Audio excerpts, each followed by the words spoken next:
우리 아파트 재건축 들어가면 20억은 훌쩍 넘을 거라던데. 서울 아파트를 팔고 귀촌한 지 1년 만에 저는 제가 평생을 바쳐 이룬 모든 것이 아들의 욕심과 남편 친구의 배신으로 한순간에 사라졌다는 것을 깨달았습니다. 그리고 그 모든 것을 읽고 나서야 저는 비로소 알게 되었습니다. 노후의 멋진 풍경보다 더 중요한 것이 무엇인지를요. 안녕하세요, 여러분. 오늘은 10억짜리 서울 아파트를 팔고 남편의 건강과 평화로운 노후를 꿈꾸며 귀촌했던 한 부부가 어떻게 단 1년 만에 자식과 친구에게 처참하게 배신당하고 모든 것을 잃게 되었는지 그 눈물겨운 사연을 들려드리려 합니다. 이 이야기는 은퇴 후의 삶을 고민하는 모든 분들께 깊은 울림과 현실적인 교훈을 줄 것입니다. 저는 68살, 평생을 교단에서 아이들을 가르치다 정년퇴직한 전직 교사 김선영입니다. 은퇴 후에는 남편과 함께 복잡한 서울을 떠나 공기 좋은 시골로 내려와 평화로운 삶을 사는 것을 꿈꿨죠. 그런데 그 선택이 우리 부부의 인생을 송두리째 흔들어 놓게 될 줄은 그때는 정말 몰랐습니다. 오늘 제가 그 1년 동안 겪은 제 인생에서 가장 고단하고 후회스러웠던 시간을 이야기해 보려 합니다. 그 시간들을 다시 입 밖으로 꺼내는 건 지금도 쉽지 않은 일입니다. 하지만 저처럼 섣부른 판단으로 평생을 후회하는 분이 또 생기지 않았으면 하는 마음에 용기를 내기로 했습니다. 저는 35년 동안 아이들을 가르쳤습니다. 대자식들처럼 하나하나 소중하게 여기며 제 모든 것을 바쳤지요. 정년을 맞이할 때까지 단 한 번도 크게 아프지 않고 건강하게 지냈습니다. 하지만 정작 제 자식들에게는 늘 미안한 마음뿐이었습니다. 남편과 맞벌이를 하느라 아이들이 어렸을 때 함께 많은 시간을 보내주지 못했으니까요. 엄마, 저희는 다 이해해요. 엄마가 학생들 가르치시는 모습이 저희는 늘 자랑스러웠는걸요. 딸 미진이의 말에 위안을 받곤 했지만 제 마음 한구석은 늘 아렸습니다. 남편은 한때 작은 건설 회사를 운영했지만 IMF 외환위기 때 큰 어려움을 겪었습니다. 그 시절 사업 실패로 절망하며 밤마다 몰래 눈물 짓던 그의 뒷모습을 저는 아직도 잊을 수가 없습니다. 하지만 남편은 결국 다시 일어섰고 굳은 일을 마다하지 않으며 가족을 지켜냈습니다. 우리 부부는 함께 힘을 모아 서울 성수동의 작은 아파트도 한 채 마련할 수 있었지요. 그런데 작년 봄 남편이 갑자기 거실에서 쓰러졌습니다. 가슴을 부여잡고 식은땀을 흘리는 그 모습이 얼마나 무서웠는지 모릅니다. 다행히 병원에 빨리 도착해 큰 고비는 넘겼지만 의사 선생님의 말씀이 저를 그 자리에 얼어붙게 만들었습니다. 사모님, 남편분의 심장 상태가 매우 좋지 않습니다. 도시의 극심한 스트레스와 오염된 환경이 증상을 계속해서 악화시키고 있습니다. 만약 공기 좋은 자연 환경에서 생활하며 스트레스를 줄이지 않는다면 3년 내에 더 심각한 심장 문제가 생길 수 있습니다. 그날 밤 아들이 병실로 찾아왔습니다. 평소 회사 일이 바빠 자주 얼굴 보기 힘들었던 아들이었는데 헬쑥해진 아버지를 보고는 눈시울이 붉어졌어요. 엄마, 아버지 건강이 최우선이잖아요. 이번 기회에 아예 시골로 내려가서 사시는 게 어떨까요? 제가 공기 좋고 살기 좋은 곳으로 한번 알아볼게요. 저희도 주말마다 꼭 내려갈게요. 처음에는 그저 아들의 걱정 섞인 말로만 여겼습니다. 하지만 남편이 퇴원한 후에도 아들은 계속해서 저희 부부의 귀촌을 권했습니다. 인터넷에서 찾은 전원주택 정보를 매일같이 제 휴대폰으로 보내주기도 했죠. 엄마, 요즘 세상이 너무 불안해요. 집값은 자꾸 떨어지고 우리 아파트 재건축도 언제 될지 모르잖아요. 세금은 또 자꾸 오르고요. 지금 집을 파시는 게 가장 현명한 선택일 것 같아요. 건강도 챙기시고요. 남편도 아들의 말에 점점 마음이 기울었습니다. 퇴원 후 병원을 오가는 길마다 도로를 가득 메운 자동차들의 매연과 시끄러운 소음, 복잡한 거리들이 그를 더욱 지치게 만들었죠. 우리 아파트는 지은 지 30년이 넘어 재건축을 앞두고 있었습니다. 그래서 시세가 10억 원까지 올랐었죠. 저희 부부의 연금과 퇴직금을 합치면 노후 생활에는 부족함이 없을 것이라고 굳게 믿었습니다. 그러던 어느 날 남편의 오랜 친구가 저희 집을 찾아왔습니다. 부동산 중개업을 하는 그 친구는 진지한 표정으로 말했습니다. 내가 특별히 자네와 재수 씨를 위해서 아주 좋은 매물을 하나 찾아놨네. 경기도 외곽인데 공기도 좋고 물도 맑고 바로 이웃에는 서울에서 온 교수 부부도 살고 있어서 외롭지는 않을 걸세. 이 집 사려는 사람이 많아서 망설이다가 놓치면 평생 후회할지도 몰라. 남편의 눈이 반짝였습니다. 저도 그 말에 솔직히 마음이 설렜어요. 35년 동안 학교 종소리에 맞춰 교실로 향하던 제 삶 대신 아침마다 지저귀는 새소리로 하루를 시작한다니 상상만으로도 평화로웠습니다. 여보, 우리도 이제 복잡한 서울 떠나서 자연 속에서 조용히 여생을 보내볼까? 아이들도 주말마다 내려올 수 있다고 하고 남편의 제안에 잠시 머뭇거리기는 했지만 결국 저는 동의했습니다. 자식들을 위해서 그리고 무엇보다 남편의 건강을 위해서였어요. 그렇게 우리는 38년간 살아온 정든 서울을 떠나 새로운 삶을 찾아 시골로 떠나기로 했습니다. 그때는 미처 몰랐습니다. 그 결정이 우리 부부 인생에 가장 큰 시련을 가져오게 될 줄은요. 그 해봄 드디어 저희는 서울의 아파트를 팔았습니다. 10억 원의 거래가 성사되었고 중개업자인 남편의 친구는 우리에게 특별히 중개 수수료를 5%가 아닌 3%만 받겠다며 호탕하게 웃었습니다. 그래도 3천만 원이라는 큰 돈이었지만 좋은 곳을 소개해 준다고 하니 그러려니 했습니다. 경기도 외곽의 한 마을로 향하는 길, 차창 밖으로 펼쳐지는 풍경이 서서히 달라지기 시작했습니다. 높은 아파트 대신 낮은 지붕들이, 복잡한 도로 대신 구불구불한 시골길이 나타났죠. 마음이 차분해지는 느낌이었습니다. 여보, 이제 정말 우리에게 새로운 삶이 시작되는 거야. 남편의 눈빛이 오랜만에 생기 있게 빌맞습니다. 병원에 누워있던 그 무기력한 모습이 거짓말처럼 그날만큼은 젊은 시절의 활기찬 모습으로 돌아간 것 같았어요. 저녁에 마당에 앉아 밤하늘의 별을 보며 남편이 문득 말했습니다. 여보, 예전에 내가 회사를 접어야만 했던 그 시절이 생각나네. 그때는 정말 세상이 끝난 줄 알았어. 하지만 결국 다시 일어설 수 있었지. 이번 선택도 분명 옳은 선택일 거야. 2번의 실패는 없을 테니까.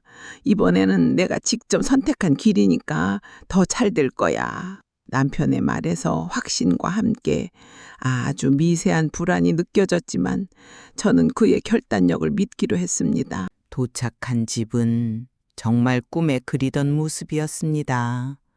전체 부지가 300평이나 되었고 40평 규모의 예쁜 단층 주택이 아늑하게 자리 잡고 있었어요.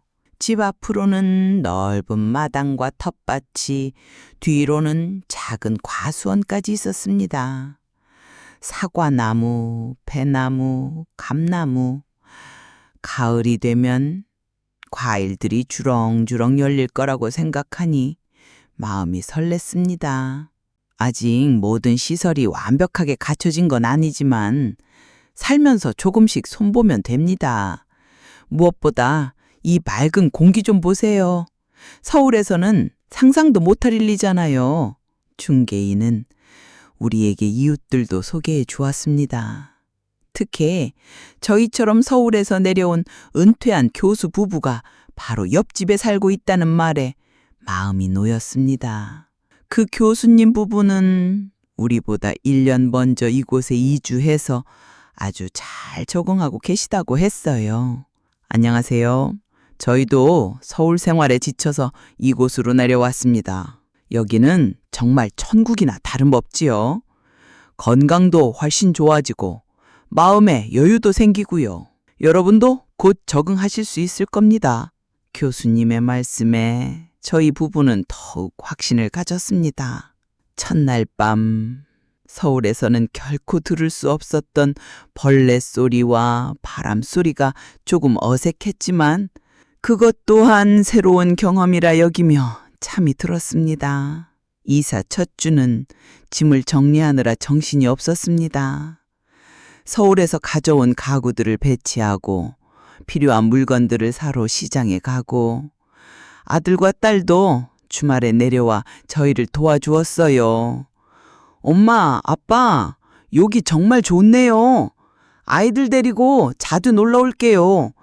도시에서는 결코 느낄 수 없는 자연이잖아요. 아들의 말에 뿌듯한 마음이 들었습니다.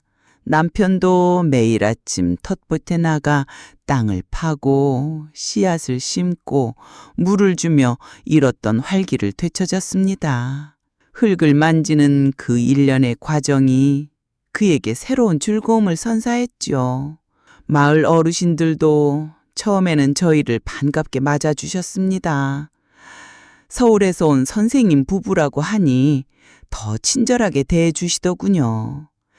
농사 짓는 법도 가르쳐 주시고 마을 행사에도 꼬박꼬박 초대해 주셨습니다. 한 달쯤 지난 무렵 손주들이 놀러 왔습니다. 아이들은 텃밭에서 직접 상추를 따서 먹어보기도 하고 집 앞 개울가에서 물장구를 치며 신나게 뛰어놀았습니다. 도시에서는 좀처럼 보기 힘든 모습이었지요. 할머니, 할아버지, 여기 진짜 좋아요. 다음에 또 올게요. 그런 손주들의 모습을 보며 우리의 선택이 옳았구나 하고 생각했습니다. 남편의 건강도 눈에 띄게 좋아지는 것 같았어요. 병원에서 처방받은 약의 개수도 줄어들었고 얼굴색도 훨씬 좋아졌지요. 하지만 2달이 지나자 조금씩 불편한 점들이 눈에 들어오기 시작했습니다. 우선 장을 보러 가는 일이 생각보다 쉽지 않았어요. 가장 가까운 마트까지 차로 30분이 걸렸고 대형 마트는 1시간이나 가야 했습니다. 남편과 제가 모두 운전을 할 수 있었지만 우리가 언제까지 이렇게 운전하며 살 수 있을까 하는 걱정이 문득 들었습니다. 여보, 나중에 우리가 더 나이가 들어서 운전을 못하게 되면 그때는 어떻게 하죠? 택시를 부르려고 해도 이 깊은 시골까지 오려는 기사님이 있을까요? 남편은 그때까지만 해도 아주 낙관적이었습니다. 걱정 마. 그때가 되면 또 다른 방법이 있겠지. 지금은 우선 이곳 생활에 적응하는 데 집중하자고. 병원 문제도 심각했습니다. 가까운 동네 의원은 있었지만 큰 종합병원은 역시 차로 2시간이나 가야 하는 거리에 있었습니다. 남편의 정기검진을 위해 우리는 다시 서울로 가야만 했죠. 왕복 3시간의 이동 시간은 생각보다 훨씬 큰 부담이었습니다. 게다가 남편은 처음에는 건강이 좋아지는 듯 했지만 2달쯤 지나자 약간의 변화가 보이기 시작했습니다. 가끔 숨이 차다고 하거나 평소보다 쉽게 피로해 하더군요. 텃밭에서 일하다가 자주 쉬었고 밤에는 가슴이 불편하다며 가끔 잠에서 깨곤 했습니다. 처음에는 새로운 환경에 적응하는 과정에서 오는 일시적인 현상이라고 생각했습니다. 여보, 괜찮아요? 병원에 한번 가볼까요? 괜찮아. 그냥 조금 피곤해서 그런 거야. 오히려 서울보다 공기가 좋아서 그런지 몸이 더 건강해지는 것 같은데. 남편의 말에 안심하려 했지만 제 마음 한구석은 계속해서 불안했습니다. 그러던 어느 날 마을 이장님이 저희 집을 찾아왔습니다. 서울에서 오신 선생님 부부시죠? 마을 회비를 좀 거들어 왔습니다. 저희 마을은 외지에서 오신 분들은 첫 해에 회비를 조금 더 내시는 게 오래된 관례입니다. 처음 듣는 이야기였지만 마을의 화합을 위해 저희는 기꺼이 돈을 냈습니다. 하지만 그 후로도 마을 도로 정비 비용, 쓰레기 처리 비용 등 여러 가지 명목으로 예상치 못했던 비용이 계속해서 발생했습니다. 무엇보다 제 마음을 가장 불안하게 했던 건 처음 저희를 반갑게 맞아주었던 그 교수 부부가 갑자기 잘 보이지 않는다는 점이었습니다. 어느 날 용기를 내어 그분들 댁을 방문했더니 이런 대답이 돌아왔습니다. 저희는 서울에 잠시 볼 일이 있어서요. 사실 건강이 많이 좋아져서 다시 서울로 돌아갈까 생각 중입니다. 의아했습니다. 천국 같다던 이곳을 떠난다니. 그제서야 무언가 이상하다는 느낌이 들기 시작했습니다. 남편의 친구인 그 부동산 중개인에게 전화를 걸었지만 통화 연결이 잘 되지 않았습니다. 문자를 보내도 답장이 늦어졌고 한번 만나자고 요청해도 항상 바쁘다는 핑계만 댔죠. 여보, 왠지 느낌이 좋지 않아요. 우리가 뭔가 잘못된 선택을 한 게 아닐까요? 처음으로 남편의 눈빛에서도 저와 같은 불안감을 읽을 수 있었습니다.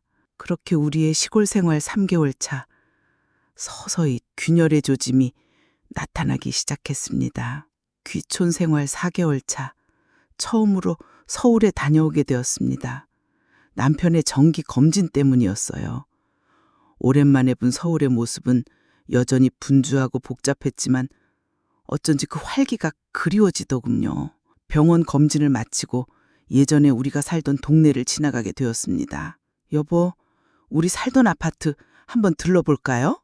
가슴이 두근거렸습니다. 아파트 단지에 들어서자 재건축 준비가 한창이었습니다. 주민들이 모여 이야기하는 모습, 아이들이 신나게 뛰어노는 모습, 모두 익숙하면서도 이제는 너무나 낯선 풍경이었습니다. 우연히 전에 살던 아파트의 옆집 주민을 만났습니다. 어머, 선생님, 오랜만이에요. 어디 멀리 이사 가셨다고 들었는데 저희 아파트 재건축 진행이 예상보다 훨씬 빨라졌어요. 조합 설립도 벌써 끝났고 설계사도 선정됐대요.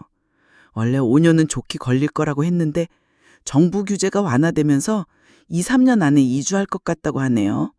게다가 우리 단지가 모범 사례로 선정되어서 진행이 더 빨라졌대요. 보상금도 처음 예상했던 것보다 훨씬 많이 나올 거라던데요.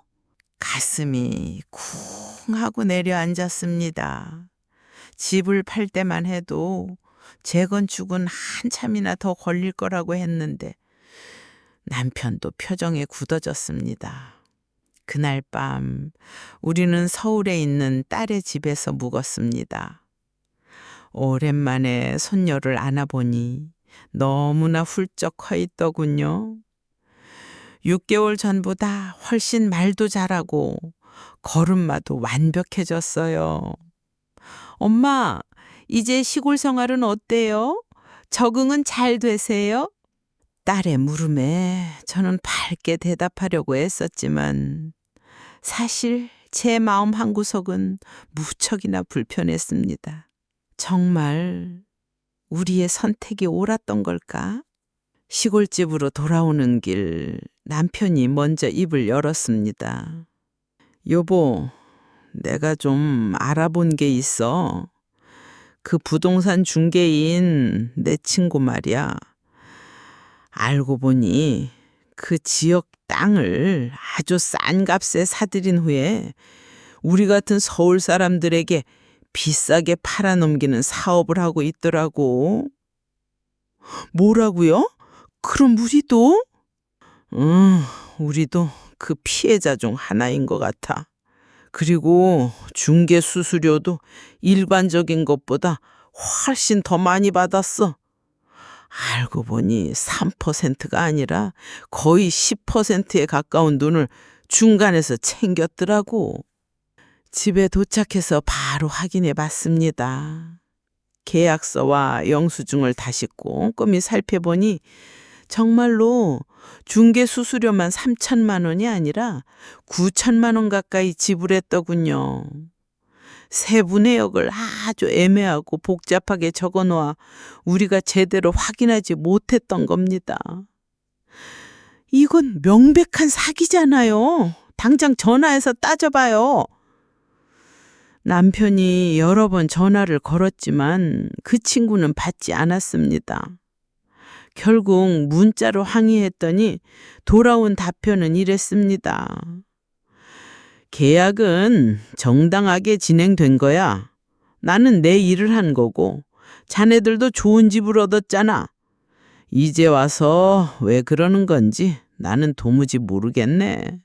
분노가 치밀어 올랐지만 이미 엎질러진 물이었습니다. 법적으로 따져봐야 할지 고민했지만 계약서에는 분명히 우리가 모든 내용을 확인하고 서명한 것으로 되어 있었습니다. 게다가 멀리 시골에 살다 보니 서울까지 오가며 복잡한 법적 절차를 밟는 것도 쉬운 일이 아니었어요. 그날 이후 남편의 얼굴에서 웃음이 사라졌습니다. 텃밭에 가는 횟수도 줄었고 말수도 눈에 띄게 적어졌어요. 무엇보다 제 마음을 가장 불안하게 했던 건 그 교수 부부의 소식이었습니다. 다시 찾아갔더니 집이 텅 비어 있었어요. 이웃에게 물었더니 이런 대답이 돌아왔습니다. 아, 그분들이요? 한 달 전에 서울로 완전히 돌아가셨어요. 원래 여기에 오래 살 생각이 없었다고 하더라고요. 한 1년 정도 살다가 건강이 좀 좋아지면 다시 서울로 돌아갈 계획이었다고. 충격이었습니다. 우리에게는 여기는 천국이에요 라고 말했던 그분들이 처음부터 임시로 머물 생각이었다니. 나중에 알고 보니 그분들도 우리와 같은 중개인을 통해 이 집을 샀다고 했습니다. 어쩌면 우리를 설득하기 위한 일종의 모델 주민이었을까요?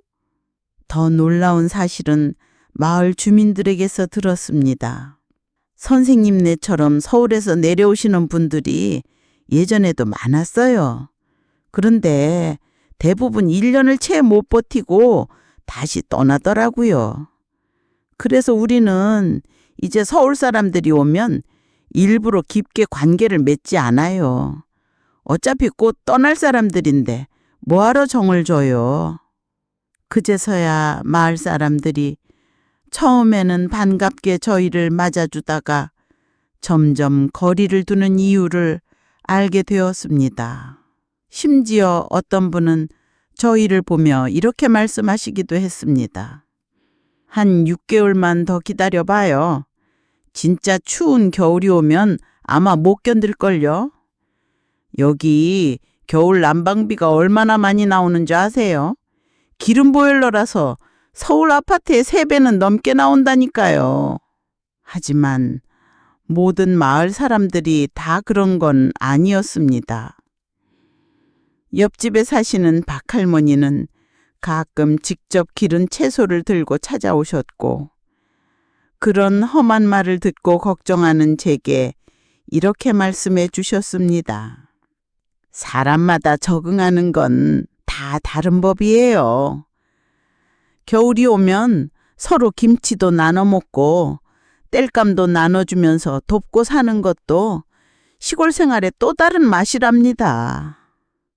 너무 걱정하지 말고 필요한 거 있으면 언제든지 말씀하세요. 이런 따뜻한 이웃들 덕분에 완전히 외롭지는 않았지만 그래도 마을에서는 여전히 저희가 이방인으로 느껴지는 순간이 많았습니다. 특히 마을 이장님은 저희를 대하는 태도가 점점 더 뻔뻔해졌습니다. 처음에는 그렇게 친절했던 분이 이제는 마을의 각종 비용을 저희에게 더 많이 부담시키려고 했어요. 서울에서 오신 분들은 형편이 좋으시잖아요. 마을의 발전을 위해 좀 더 내셔야죠. 매번 돈을 요구할 때마다 마음이 불편했지만 이방인인 저희가 어쩔 수 없었습니다. 남편은 그게 더 속상했던 모양입니다. 우리가 대체 언제까지 서울 사람으로 불려야 하는 걸까? 이곳 사람이 되려면 도대체 몇 년이 더 걸리는 거지? 아들도 처음 2달만 가끔 내려오더니 점점 발길이 뜸해졌습니다. 항상 일이 바빠서 아이들 학원 때문에 같은 이유였죠. 전화로 물어보면 네, 곧 갈게요 라고만 대답하고 실제로는 오지 않았습니다. 어느 날은 참다 못해 제가 직접 아들의 집으로 찾아갔습니다. 그런데 놀랍게도 아들의 집 현관에는 새 신발장이 들어와 있었고 거실에는 비싸 보이는 고급 가구들이 놓여 있었습니다. 아들아, 이 가구들은 언제 다 샀니? 이사 온 지 얼마 안 됐을 때면 없었던 것 같은데. 아들이 잠시 당황하더니 대답했습니다. 아, 이거요. 그냥 할부로 좀 샀어요. 살림살이를 좀 바꿨죠. 뭔가 이상한 느낌이 들지만 더 캐묻지는 않았습니다. 그날 우연히 아들의 서재에 들어갔다가 책상 위에 놓인 서류 한 장을 보게 되었습니다. 그것은 대출 계약서였습니다. 자세히 보니 대출 금액이 상당했고 담보는 오피스텔이라고 적혀 있었어요. 가슴이 철렁하고 내려앉았습니다. 아들에게 물어보니 처음엔 얼버무리더니 결국 모든 것을 실토했습니다. 사실 부모님이 집 파실 때 그 돈으로 제가 강남에 오피스텔을 한 채 샀어요. 투자 목적으로요. 요즘 오피스텔 가격이 계속 오르잖아요. 그런 큰 결정을 왜 우리한테 말 한마디 하느니? 그리고 네가 우리더러 귀촌하라고 그렇게 권했잖아. 아들의 표정이 굳어졌습니다. 그거야 부모님 건강도 생각해서 그랬고 솔직히 서울 생활이 너무 돈이 많이 들잖아요. 시골에서 사시면 훨씬 더 여유로우실 것 같았어요. 그게 서로에게 가장 좋은 선택이라고 생각했어요. 저도 이제 제 가정을 챙겨야 하니까요. 그 말을 들으니 뭔가 싸늘한 기운이 느껴졌습니다. 혹시 아들이 우리를 서울에서 멀리 보내고 싶었던 걸까? 아니면 단순히 투자 기회를 잡으려고 우리를 이용했던 걸까? 집으로 돌아오는 길 머릿속이 복잡했습니다. 남편에게 이 이야기를 해야 할지 말아야 할지 이미 실망이 큰 남편에게 또 다른 상처를 줄까봐 망설여졌어요. 그날 밤 창문 너머로 보이는 깜깜한 시골 밤하늘을 보며 생각했습니다. 우리는 정말로 배신당한 걸까? 그것도 우리가 세상에서 가장 믿었던 사람들에게. 그때는 미처 몰랐습니다. 우리가 그 사람들 말만 믿고 너무나도 쉽게 모든 것을 결정했다는 것을요. 결국 우리는 그들에게 철저하게 당한 거였습니다. 추석이 다가왔습니다. 명절이니 자식들이 내려올 거라는 생각에 마음이 설렜어요. 오랜만에 온 가족이 모이는 자리, 새 집에서의 첫 명절이니 더욱 특별하게 준비했습니다. 명절 며칠 전부터 남편은 평소보다 더 피곤해 보였습니다. 가슴이 답답하다며 약을 자주 찾았고 얼굴 색도 좋지 않았습니다. 그래도 자식들이 온다는 생각에 무리해서 저를 도와 명절 준비를 했습니다. 여보, 오늘은 그냥 쉬세요. 제가 다 할게요. 괜찮아. 자식들이 오는데 이 정도는 해야 하지. 그냥 잠깐 앉았다가 다시 하면 돼. 남편은 점점 더 자주 쉬어야만 했고 밤에는 기침도 심해졌습니다. 걱정이 되었지만 명절 분위기를 망치고 싶지 않아 크게 내색하지는 않았어요. 텃밭에서 직접 기른 채소들로 여러 가지 반찬을 만들고 마을 정육점에서 산 한우로 갈비찜도 푸짐하게 준비했습니다. 여보, 아이들이 좋아할까요? 우리가 직접 텃밭에서 기른 작물로 만든 음식이라 더 뿌듯하네요. 남편도 오랜만에 환한 웃음을 되찾았습니다. 전날부터 마당도 쓸고 잔디도 깎고 자식들과 손주들을 맞이할 준비에 분주했어요. 명절 당일 딸 가족이 먼저 도착했습니다. 손녀는 마당을 보자마자 신나게 뛰어다니며 좋아했어요. 엄마, 집이 정말 예뻐요. 하지만 너무 멀어서 자주 올 수 없을 것 같아요. 그게 너무 마음이 아파요. 딸의 말에 가슴이 찡했습니다. 저도 도시의 편리함이 그립고 딸과 손녀가 보고 싶을 때 쉽게 만날 수 없다는 게 아쉬웠으니까요. 점심시간이 가까워오는데 아들 가족은 오지 않았습니다. 전화를 걸어도 네, 곧 출발할게요 라는 대답뿐이었죠. 결국 오후 3시가 넘어서야 아들 가족이 도착했습니다. 미안해요, 엄마. 길이 너무 막혀서요. 여기 진짜 너무 멀어요. 아들의 말투에서 약간의 짜증이 느껴졌습니다. 손자는 스마트폰만 뚫어져라 보고 있었고 며느리는 어색한 웃음만 짓고 있었죠. 식사 자리에서 딸이 물었습니다. 오빠, 요새 일은 잘 돼? 이번에 뭐 좋은 거 샀다면서. 아들이 당황하는 기색이 역력했습니다. 아, 그냥 회사 일이 잘 돼서 좀 여유가 생겼을 뿐이야. 딸이 의아한 표정을 지었습니다. 엄마가 그러는데 오빠 오피스텔 샀다며. 그것도 강남에? 식탁에 정적이 흘렀습니다. 아들이 저를 힐끔 쳐다보더니 표정이 굳어졌습니다. 엄마, 왜 그런 얘기를 했어요? 제 사생활인데. 오빠, 사생활이 아니라 엄마 아빠 돈으로 산 거잖아. 딸이 갑자기 목소리를 높였습니다.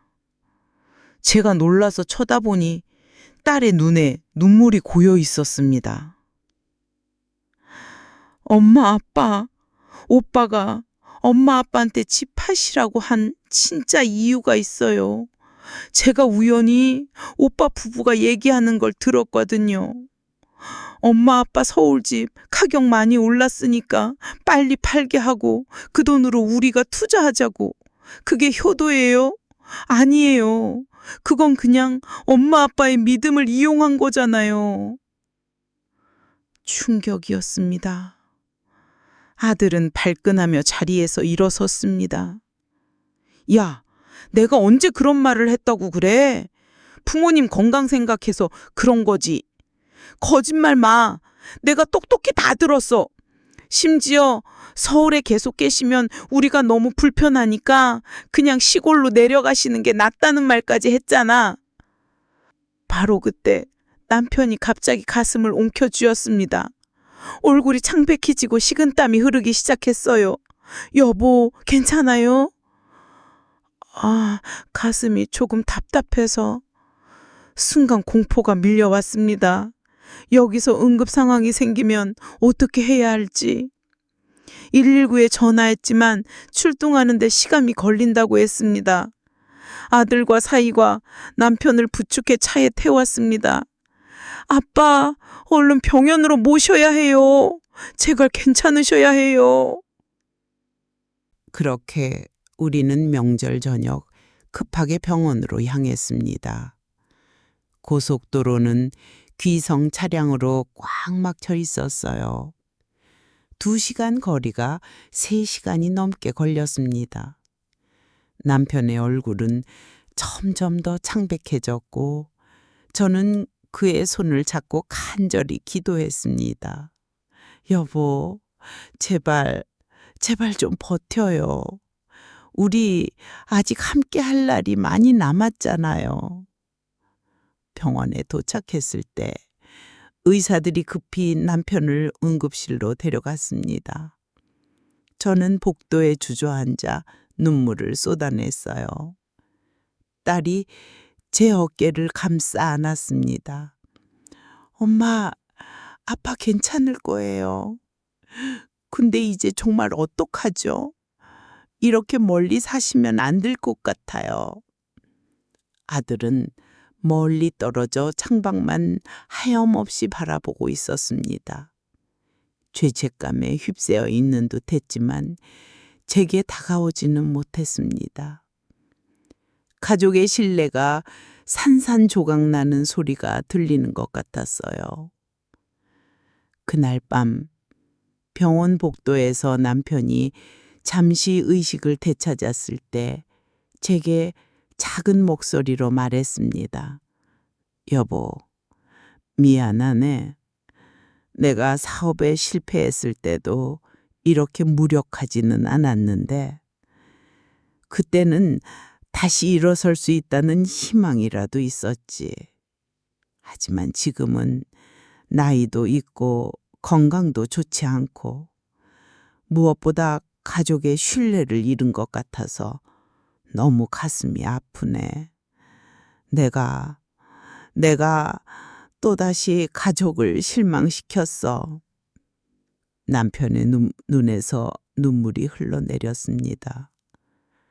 38년 결혼 생활 동안 그가 우는 모습을 본 것은 IMF 때 회사가 무너졌을 때 단 한 번뿐이었는데 병원 응급실 의자에 앉아 밤을 꼬박 새웠습니다. 다행히 남편은 큰 위기를 넘겼어요. 의사 선생님의 말씀이 아직도 제 귓가에 맴돕니다.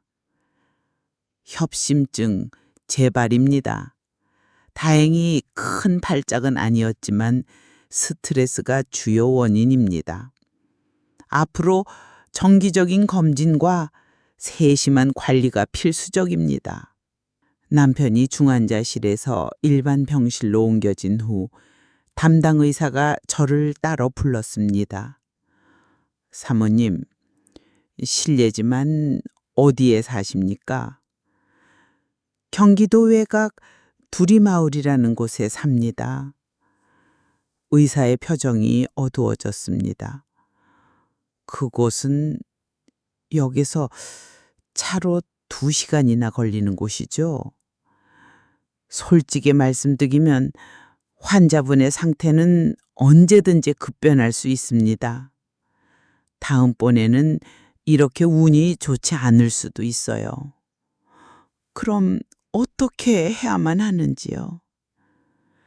가능하다면 대형 병원이 가까운 곳으로 이사를 고려해 보시는 게 좋겠습니다. 최소한 30분 내에 응급실에 도착할 수 있는 그런 거리가 좋습니다. 그 말을 들으니 눈앞이 캄캄해졌습니다. 우리가 모든 것을 정리하고 온 그 시골집, 이제 와서 다시 떠나야 한다니.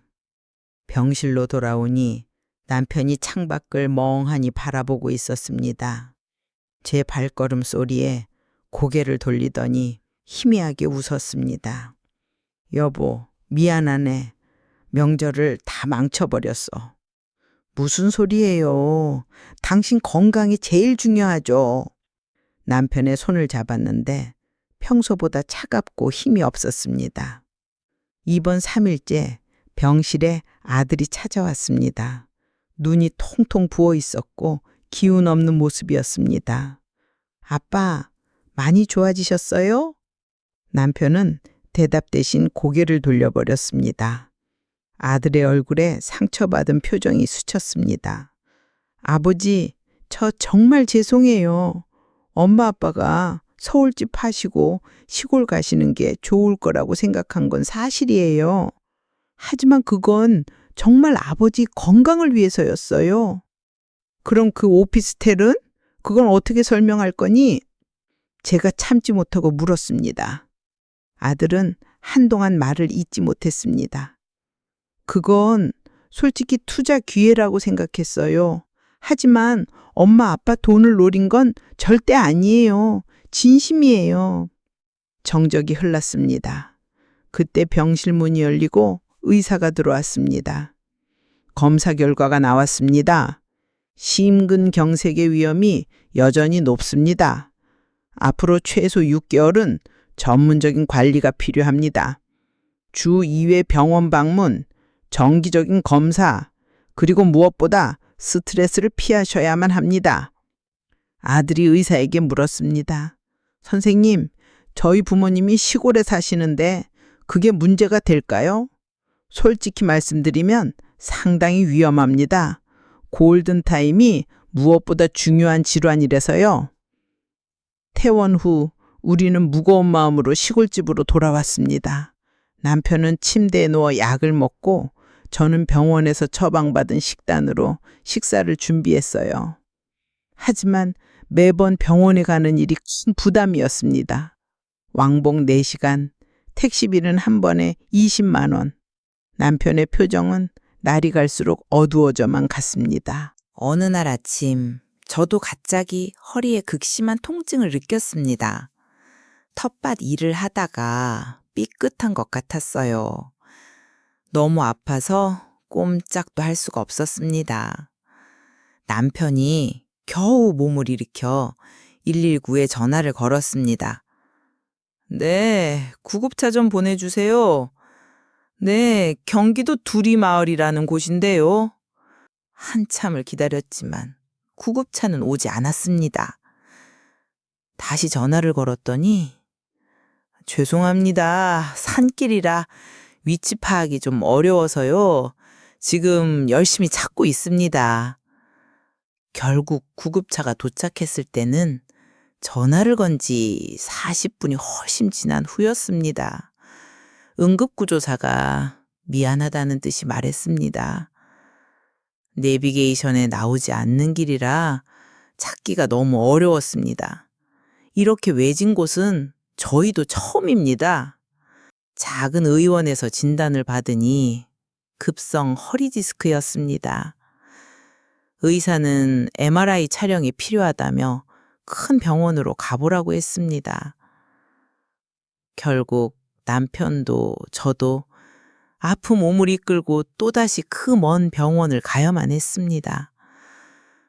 그날 밤 남편이 제 손을 잡았습니다. 여보, 우리 이러다 둘 다 몸 망가지겠어. 가까운 도시로 이사를 가는 게 어떨까?